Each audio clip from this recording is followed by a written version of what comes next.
For today's class, right, let us take a simple water tank problem. We have like we have a irregular matrix, okay, irregular 2D matrix, and we have to store the water. We have to calculate where if I store the water, the area of the water will be more. Okay, let's say, let us take a example like this. I'm just drawing a line and I'm just drawing vertical lines. I'll tell you what it is. Okay, assume that these are like, think about these things as like points. Take these points like 0, 1, 2, 3, 4, 5, 6, 7, and 8. Okay, now think that these are length. Okay, these are your sum of the length. Let's say this is the smallest length. I'm giving this value as 2. This length is 2, and this 2 are 3. And let's say these two are 4, and this is 5. Let's say this is 6. These two are 6. Okay, just assume that this is 5. So what do we have as the input? We have an input that 3, 4,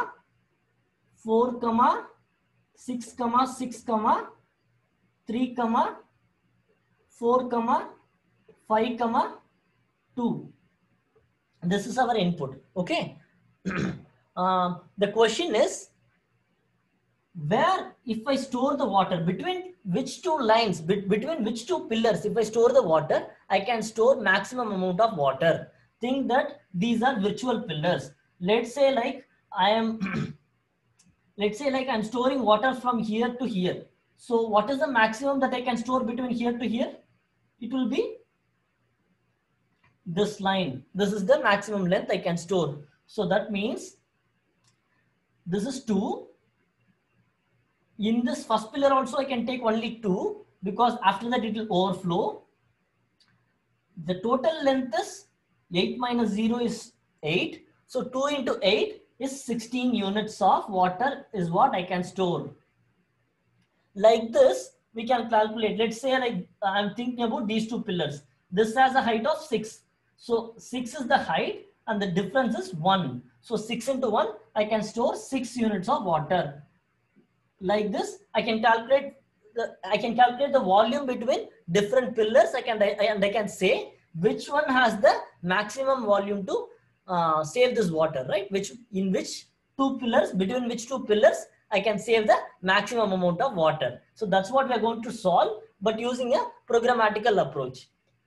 Think about it. So this is the input that I'll just erase this diagram for now. Okay, in a conventional way, we can solve it using just like how we did it. We can solve it using the for loop, the conventional approach. Let's say like we have, I already wrote down that 0 to 8, right? So 0, 3, I'm creating a matrix. I'm creating a matrix on my own. 0, 3, 1 is 4, 2 is 6, 3 is 6, 4, 3, 5, 4, and 6, 5, and 7, 2. 2, 6, 3, 6, 4, 3, 5, 4, 6, 5, and 7, 2. Okay. So what did I do now? I just created a matrix. Now what I can do, I can iterate this matrix using a two-dimensional array. I can just use 2 for loops. I can iterate 0 to 7, from 0 through 7. For each combination inside that, I can calculate the difference. For example, like 3, I can calculate the maximum length. Let's say like this is the maximum length. I can calculate the maximum length first. Then I can calculate one inner length. Then I can calculate the next inner length. The next, like that. I can keep on calculating. But the problem goes like iterative method. The same problem like the last solution that I showed, where it will take more number of iterations and it will take more number of time. I'll not solve that problem because it's a straightforward solution. Instead, what I will tell you, I'll tell you an algorithmic approach how to solve this problem using a method called two-pointer approach. Okay, I'll explain you what is two-pointer approach. I'll just draw this diagram one more time. So first one is 3 and second one is 4, third one is 6, fourth one is 6 and the next one is 3, the next one is 4, the next one is 5 and the last one is 2, right? The last one is 2. Okay, I'll just draw a little bit so that you can see the difference between these two. So this is 3, 4, 6, 6. This is 3 and this is 4 and 5 and 2. Okay, I'll explain you what is a two-pointer approach. Consider that you have only this input array. Okay, so in an array you can traverse only using pointers. Okay, which means you can only shift one by one. You can only move one by one, or you can move at a constant speed. You can maybe jump from 1, 3, 5, 7, 9 like that. You can only jump through a logical constant interval using a pointer. You cannot go randomly. You need to have a logical interval between each jump that you're doing. Okay, but you can have as many number of pointers that you want. You can have a pointer that you can start from the beginning. You can have a pointer at the end. By checking the length, you can assign the last pointer as the initial variable, and you can move from right to left, and you can move from left to right, or you can do both at a time. Okay, think like two trains coming together from the opposite direction. We can do anything like that, or we can even start from the middle and we can move to the left one side and we can move to the right one side, and we can do different types of iteration depending on what kind of a problem we are solving. Okay, in this thing, I'm going to take one pointer at the left and one pointer at the right because we are calculating a volume between the two pillars, right? So even while looking at it, how we will think? We'll think like, first, let me see if I can fill the maximum water between the last two pillars, and I will see if I can store more water using that, or if not, I will move one inner like that. But how am I going to shift is where the trick here is, and I will explain you what we are going to do here. Okay, take this example. Now we have 3 in this left pillar and 2 in this rightmost pillar, and the total length is 0 to 1, 2, 3, 4, 5, 6, 7. So total length is 7, right? So what is the first, between the first and the last pillar, if I have to calculate and store the volume, how much can I store? I can store the minimum of left and right. Minimum of left and right pointer into right minus left into right minus left. What is the left pointer here? 0. The right pointer is 7. What is the here? Minimum of L. This is actually length. Okay, so minimum of LR, minimum length of LR, and this is R minus L, which means what is the minimum of 3 and 2? The minimum is 2. And what is the difference between right and left? 7 minus 0 is 7. So 14 units is what we can store. This we already saw. I'm going to take this as my initial maximum. I'm assuming that let max equal to min of minimum length of L comma R into diff of, you can say diff or you can say absolute diff of R comma L. Okay, this is the initial maximum. This is the initial maximum. Now I have left pointer and right pointer, right? So which pointer should I move? So we should know which pointer to move, right? Which pointer should I move? I should move the pointer which is the smallest. I should move the pointer which is the smallest. Why? Let's say that I'm moving the pointer smallest to find if I can get a bigger length, because of which I can create a bigger volume, right? Instead of moving the smaller one, what if I move a bigger one to the, what if I shift the pointer from the bigger side? What will happen? Already mine is bigger, which means I'm losing a space. I'm losing some space. So I should not move this side. So I should be smart to think that I should move the pointer, which is the smallest length. If it is in the right side, I should shift one left side. And if it is in the left side, I should shift one this side, which means if I'm checking which is small, right? I'm checking the, I'll compile all this problem together. I'm breaking it into easier steps. So first, what am I doing? I'm checking if L is, okay. I'm checking if,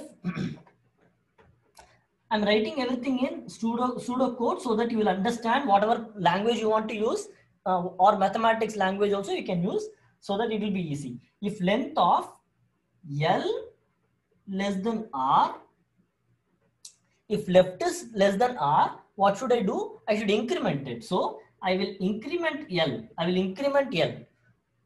Else I will decrement R. I have to, in the right side I have to reduce one, in the left side I have to increase one, right? And what should I do? I should do this check one more time.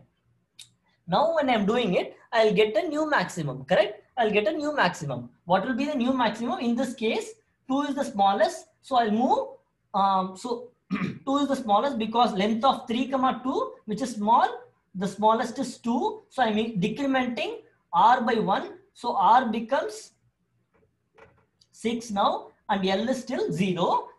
What is the length of, this? The length of this is 5. Right? The length of this is 5 and this is 3. So between 5 and 3, if we apply this logic, what will be the maximum? What is the previous maximum? The previous maximum is 2 into 7. So the previous maximum is 2 sevens are 14 units. I'm just keeping in mind. Now the new maximum is, this is 5. 5 is my length of R and the left side, the length of L is 3. Minimum of 3, 5 is 3. Into difference between R and L is 6, 0. It is 6. So the total is 18. So the total is 18, right? Because now it is 3 into 6. Previous time it was 2 into 7. So now if you see, this is maximum. This is the new maximum. So what does that mean? Means I have to check between the new maximum. I'm doing one more operation. I'm checking a maximum of this one or the previous max. Or I can say, let's say I'm assigning the value as max itself. I'm checking the previous max as max itself, or max, the previous max, whatever value I have as the previous max, right? So now what will happen? The new max will be the maximum, right? Now let me combine all these together and put it in a easier way. So before going there, right? How will we stop this problem? When will we stop this problem? How will we make sure that the pointer is not jumping left to right and right to left? The overflow is not happening, right? So when can we stop it? When the left pointer is crossing the right pointer. If we know that the left pointer crosses the right pointer, we can stop the solution, and whatever is the current max at that point, we can print it as the maximum volume of the maximum volume, and that will be the answer for us. Okay, I'll just explain this and then I will go on to the complete the solution. Okay, now currently the the difference is 3 here and here it was 5. So 3 into 6 is 18. So the new max is 18, right? The new max is 18. And if we check this logic again, this length is higher. So I should go to this length because we are checking that if length L is less than R, I should increment the left pointer by 1. So I'll move to this 1. So the 1 is, the area is, the length is 4 and the right side, the length is 5. if we apply this logic, what is 4 comma 5 length? Minimum length of 4 comma 5, minimum length is 4. And what is the difference between right minus left? 6 minus 1 is 5. So now 4 cross 5 is 20. So the new maximum will be 18 comma 20, which is maximum of this. If I check, the new maximum will be 18 comma 20, which is maximum of it. 20 is the new maximum. So I'll make new maximum as 20. And now which is smaller? The left is still smaller. So I'll move this left pointer by 1. So L plus plus. So it goes to 2 and the right pointer still remains the 6. So second one, the length is 6. Okay, second one, the length is 6 and the right pointer, the length is 5, which is smaller of 6 comma 5. Smaller is 5 and the difference between 6 minus 2 is 4. So 5 times 4 is 20. So the new area is 20. The previous area is also 20. So 20 comma 20, which is max, both are same. So I can take whichever value was 20. So the new value remains the same. Now the left length is bigger. So I have to shift the right length by 1. Okay. If I shift the right length by 1, R becomes 5 here. And the length becomes 6 comma, this length is 4. So minimum of 6 comma 4 is 4 and difference between 5 minus 2 is 3. So 4 times 3 is 12. Already the maximum is 20, 20 comma 12, which is the maximum of this two. 20 is the maximum. So we have 20 as the new max still. Now we are in the 5. We are in the fifth pointer. Fifth pointer is 4, which is small. 4 is small compared to 6. So I'm moving this pointer by 1 this side. So the R becomes 4. So the R becomes 4 now and L remains the 2. So length of 4 is 3 and length of 2 is 6. So which is the smallest of 3 comma 6? 3 is the smallest and the difference between the difference between 5 and 2 is 3. So 3 times 3 is 9. 9 is bigger or 20 is bigger? 20 is bigger. So obviously I will keep that as the maximum. Now again, this value is smaller compared to this value. So I'll move on this. Now the R becomes 3. L remains 2. R becomes 3. Now the length of R is 6. Length of L is 6. So 6 times 6, because both are same, I'll take minimum will be same. So 6 times 1, because the difference is 1. 6 times 1 is 6. So I'll check 20 or 6, which is smaller, which is maximum. 20 is maximum. So for this solution, 20 is the maximum volume I can store. And what is the left and right coordinator for 12? I'll tell that answer as my solution. Okay. So this is how we minimize this problem. What happened here is we just iterated only once. We iterated only once. That means the entire time it took to solve is only whatever length we have took, that many number of times only we have took to calculate this problem, because we used an algorithm called two-pointer algorithm. This algorithm is called two-pointer algorithm, and we have not used any extra space. We just used some variables to store the elements. They are constant, so that will be O of 1. So we don't have to consider that as the extra space. Okay, I'll just put it together in a problematic way and I will ask if you have any questions in this. Okay, so how did we make sure that this pointer doesn't overflow?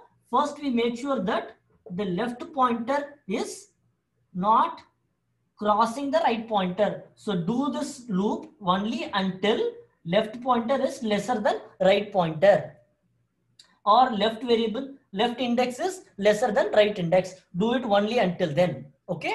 And now what did I say initially? I'm going to check the maximum.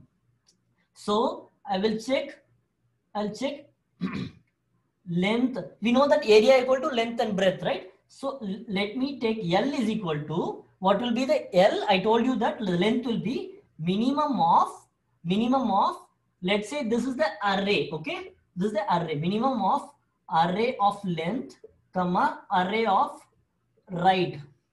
Whichever is minimum of L, comma, R, that will be my length. And what will be my breadth? The breadth will be the difference between the 2 pointers. So difference between 2 pointers, which is R comma L. And what will be the area? Area equal to length into breadth, correct? Length into breadth.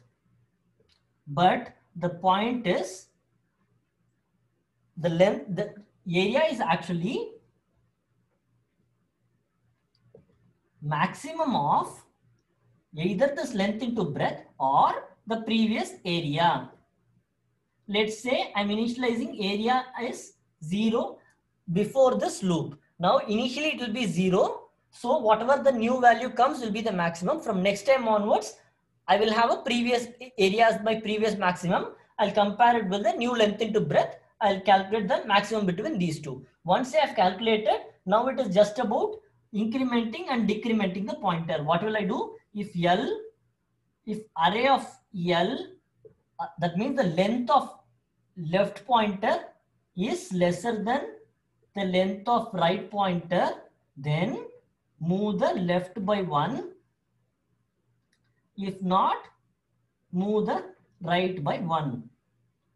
Okay, I have finished it. Now finally I can return the area. Now I can finally return the area. So this will be my solution. Okay, so this is a new algorithm that we used. It's called the 2-pointer shifting algorithm, and we still followed the array. So before moving on to next one, right? Do we have any questions in this problem? In understanding anything, Apurbo? Yes, sir. Don't have any problem. Did you understand it? Yes, sir. Yes, sir. Okay. Madhu, did you understand it, Madhu? Yes, sir. Okay. So why is this having O of n as the time complexity? Can you tell me? Because we are iterating only once. That's why it's O of n. Okay. In the worst case, it is one O of n, right? Okay, good. So what other ways will you implement it? We can do comparing. இப்போ 3 வந்துட்டு ஒவ்வொன்றா வச்சு கூட compare பண்ணலாம். ஆனால் 2 pointer algorithm use பண்றப்ப இது வந்து சிம்பிளா ஒன்ஸ் ஐட்ரேட் ஆகுற மாதிரி இருக்கு. Okay, good. So nice. So did you understand how we are calculating the time complexity? Yes, sir. Okay. Vijaya, like I don't know if you're already familiar with these concepts or not. Maybe in maths this is common, but yeah, was I'm it just like learning how to do it programmatically or using algorithms. Can you tell me? Refreshing. Yeah, the concept is known, but I'm just getting to know what all other like I don't know that specific 2-pointer, these technical things. Okay. Yeah, I will mostly try to take one algorithm name and some random data structure. I'm going in a easy classes right now. As we move on, it will be like a couple of algorithms together mixing and stuff like that. So it will be very interesting actually. I'll make sure like I'm picking some interesting problems and explaining the algorithm behind it. Yeah, it's going good. Carry on, Shiva. Yeah, so I think I have one more problem in my mind, but I have only 5 minutes. I'll try to cover it as soon as possible. It's a simple problem. Checking if the subsequence is present in a given input array or not. Okay, what is a subsequence? Let's say my input array is 1, 2, 3, 4, 5, 6, 7, and 8. Okay, and I am having one more array that is called the subsequence array. I'm writing it as S array. Let's say this is 1, 5, 7, and 8. So now it is 1, 5, 7, and 8. and let's say I have one more. So let's say like this is S array 1 and I have S array 2. Let's say this is 1, 3, 8 and then 5.